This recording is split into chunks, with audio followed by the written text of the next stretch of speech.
कितनी नफरत पाले रखते हैं लोग घर की बहू के लिए। पखुंडी अपने मायके आकर बहुत खुश थी। आखिरकार उसके छोटे भाई बंटी की शादी जो थी, इस मौके पर उसका पूरा परिवार इकट्ठा हुआ था। घर में शादी की तैयारियां काफ़ी धूमधाम से हो रही थी। इस पीढ़ी के सबसे छोटे बेटे की शादी थी। पखुंडी के बड़े पापा का परिवार भी वहीं एक ही आंगन में रहता था। बड़े पापा तो इस दुनिया में नहीं रहे थे। बड़ी माँ अपने बड़े बेटे के परिवार के साथ वहाँ रहती थी। उनका छोटा बेटा अपने परिवार के साथ दूसरे शहर में रहता था। उनकी दो बेटियों पूजा दीदी और नेहा दीदी की शादी हो चुकी थी। वे भी अपने परिवार के साथ इस शादी में सम्मिलित होने आई थी। शादी की रस्मों की शुरुआत हो चुकी थी। सारे रिश्तेदार पहुंच चुके थे। सिर्फ बड़ी माँ का छोटा बेटा आशीष भैया और उनका परिवार अभी तक नहीं पहुंचा था। बंटी के तिलक की रस्म के बाद घर में अब हल्दी मटकोर की धूम मची थी। आशीष भैया, भाभी और उनका छोटा बेटा पीयूष अभी तक नदारद थे। घर में कानाफूसी चालू हो गई थी। ये तो हद ही हो गई। पिताजी दुनिया से क्या गए, आशीष तो आज़ाद ही हो गया। ना अपनी माँ की फिक्र, ना ही घर परिवार की चिंता। बस बीबी के पीछे दुम हिलाते ससुराल पहुँच जाता है। पखुंडी के बड़े भैया नितिन गुस्से से बड़बड़ा रहे थे। उनके साथ सब एक स्वर में अपनी आवाज़ बुलंद कर रहे थे। अगले दिन बंटी की बारात निकलने वाली थी। लड़की वालों का घर दूसरे शहर में था, तो बारात घर से दिन में ही प्रस्थान करने वाली थी। सब लोग इसकी तैयारी में मशगूल थे। पूरा परिवार काफ़ी उत्साहित था। सच में आशीष कितना लापरवाह हो गया है। अपने भाई की बारात तक में सम्मिलित होना जरूरी नहीं समझा उसने। पखुंडी के पापा की बातों से घोर निराशा झलक रही थी। बेचारी बड़ी माँ की मासूम निगाहें भी दरवाजे पर टिकी थीं। उन्हें पूरा भरोसा था कि उनका आशीष जरूर आएगा। तभी दरवाजे पर एक ऑटो आकर रुका। बड़ी माँ के चेहरे पर प्यारी सी मुस्कान खिल गई। आशीष भैया, भाभी और उनका प्यारा बेटा सामने से चल आ रहे थे। आ गए बड़े साहब और उनकी महारानी। कोई आरती उतारी? भाई, इनकी घर के बड़े, जरा पूछ तो इनसे कि कैसे इन्हें इतनी देर हो गई। बड़ी भाभी ने व्यंग्यात्मक स्वर में कहा, तो सबकी घूरती निगाहें उन्हें ही ताड़ने लगीं। बड़ी माँ का भी चेहरा बुझ गया। किसी ने आगे बढ़कर उनका स्वागत नहीं किया। सभी केवल सवाल जवाब करने में लगे थे। आशीष भैया और भाभी ने आगे बढ़कर सबके पांव छुए। उनका बेटा पीयूष किसी को पहचान नहीं रहा था।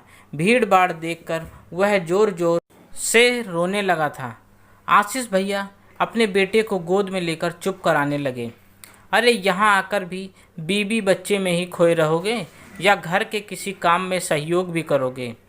घर से दूर रहोगे तो बच्चा भला किसी को क्या पहचानेगा? थमाओ उसे अपनी बीबी के हाथ में और बाहर आकर हमारा हाथ बटाओ। बड़े भैया ने बड़ी रुखाई से कहा। वो भैया विम्मी, आशीष की पत्नी की तबीयत ठीक नहीं है तो बच्चे को कैसे संभाल पाएगी? आशीष भैया ने थोड़ा हकलाते हुए कहा। अब ये क्या नया ड्रामा है? काम नहीं करने का अच्छा बहाना ढूंढा है। तुम्हारी पत्नी ने कम से कम अपना बच्चा तो संभाले। बड़े भैया ने छोटे भैया को फटकार तो बाकी लोग के साथ पखुंडी भी मूक दर्शक बनी खड़ी रही। बड़े भैया के आगे किसी के बोलने की मजाल नहीं होती थी। आशीष भैया अपनी पत्नी के हाथों में बच्चे को थमाकर तेजी से बाहर की ओर निकल गए। छोटी भाभी चुपचाप बच्चे को गोद में लिए घर के कोने में दुपक कर बैठ गई। उनकी आंखों में आंसुओं की झिलमिलाती बूंदों को देखकर पखुंडी से रहा नहीं गया। भाभी, आपको क्या हुआ है? आपकी तबीयत ज़्यादा खराब है क्या? आप यहाँ अकेले में चुपचाप क्यों बैठी हैं? लोगों के तानों से भाव शून्य छोटी भाभी को देख पखुंडी ने पूछा। बाबू, मेरी तबीयत बहुत ख़राब थी। मुझे लू लग गया था। मैं 3 दिन से अस्पताल में भर्ती थी। उल्टी और दस्त रुकने का नाम ही नहीं ले रहे थे। अन्न का एक दाना भी मुझे पच नहीं रहा था।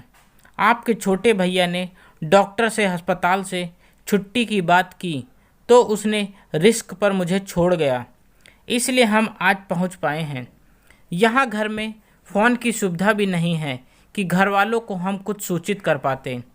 इतना कहकर भाभी पखुंडी का हाथ पकड़कर रोने लगी। कमजोरी के कारण उनके मुंह से ठीक से आवाज़ भी नहीं निकल पा रही थी। उन्हें रोता देख उनका बेटा भी ज़ोर ज़ोर से रोने लगा। छोटी भाभी की बात सुन पखुंडी हतप्रभ थी। ओहो, बिना कारण जाने लोग बहू को कितना गलत समझ बैठते हैं। घर का बेटा भी अगर अपनी बीबी के लिए मुंह खोलना चाहे तो उसे डांट कर चुप करा दिया जाता है। गहरी सोच में डूबी थी पखुंडी। आपको भी विश्वास नहीं तो इसे देख लीजिए। पखुंडी को चुप देखकर छोटी भाभी ने अस्पताल के पेपर उसके हाथों में थमाते हुए कहा, नहीं नहीं भाभी, ये कागजात मुझे मत दिखाइए प्लीज़। पखुंडी की आंखों से आंसू झलक आए। भाभी, आप कुछ खाएंगी? कुछ तला भुना तो नहीं खा सकती बाबू? अगर थोड़ा चूड़ा दही खा लेती तो शरीर में जान आ जाती। मैं भी बंटी के परिछन की रस्म पूरी कर लेती, भाभी ने पखुंडी से कहा। हाँ हाँ ज़रूर भाभी, कहती हुई पखुंडी उनके लिए खाना लेने चली गई। दोनों की गुप्त को देखकर घर वाले पखुंडी से कहने लगे, महारानी का रोना खत्म हो गया हो तो कहो थोड़ा नेक चार में शामिल हो जाए। गेस्ट बनकर आई हैं फूल कुमारी, बहुत बीमार हैं भाभी। लोगों के ताने सुनकर पखुंडी ने चिढ़ते हुए कहा, अच्छी ड्यूटी मिली है तुझे, कर ले छोटी भाभी की सेवा। और अगर थोड़ी फुर्सत मिल जाए तो ज़रा बंटी पर भी ध्यान दे लेना, उसकी शादी दोबारा नहीं होगी। पखुंडी की माँ ने लगभग चिढ़ते हुए कहा। हद हाल है, कितनी नफरत पाले रखते हैं लोग घर की बहू के लिए। बेचारी ठीक से बोल भी नहीं पा रही है। सब उसकी बीमारी का कारण जानने के बाद भी उससे चिढ़े हुए हैं। क्या पैसों से ही इंसान की औकात तौली जाती है? अगर शादी के बाद छोटे भैया की नौकरी छूटी तो बेचारी छोटी भाभी का क्या कसूर? उसे तो गर्भवती अवस्था में जबरन मायके भेज दिया गया। उसने जचकी के बाद तब तक ससुराल का मुंह नहीं देखा जब तक छोटे भैया की दोबारा नौकरी नहीं लगी। बस बच्चे की छठी के वक्त कुछ कपड़े थमाकर रस्म की खाना पूर्ति कर दी गई। ऐसे में भला उनका बच्चा किसी को क्या पहचानेगा? बावजूद इसके घर वाले बहू पर ही तोहमत लगाते रहे कि उसे अपना मायका ही ज़्यादा प्यारा है। बेटे को ससुराल और बीबी की गुलामी का तोहमत मढ़ दिया गया। बाहर वालों को भी भाभी के बारे में कितना कुछ गलत बताया गया। शायद माँ पापा को भी आधा सच ही बताया गया था। ख्यालों में डूबी पखुंडी छोटी भाभी के पास दही चूड़ा लेकर पहुंची। खा लीजिए भाभी। चूड़ा दही पर भाभी ऐसे टूट पड़ी जैसे बरसों की भूखी हो। उन्हें अपना बच्चा भी दिखाई नहीं दे रहा था। वो चुपचाप माँ को खाता देख रहा था। कुछ आंसुओं की बूंदें उसके नन्हे नन्हे गालों पर लुढ़क कर सूख गई थी। यह दृश्य देखकर पखुंडी का हृदय छलनी हो रहा था। भाभी, बाबू क्या खाएगा? पखुंडी की बातें सुनकर छोटी भाभी लजाते हुए बोली, मेरे साथ ही खा लेगा, खिलाती हूँ इसे। भाभी भी छोटा कौर उसके मुंह में भी डाला। एक प्यारी सी मुस्कान बाबू के चेहरे पर भी खिल गई। वह भी क्षुधा तृप्ति में लग गया। भाभी, आप यहाँ के लिए गेस्ट ही बने रहिए। जबरन रिश्तेदारी निभाने की कोई ज़रूरत नहीं।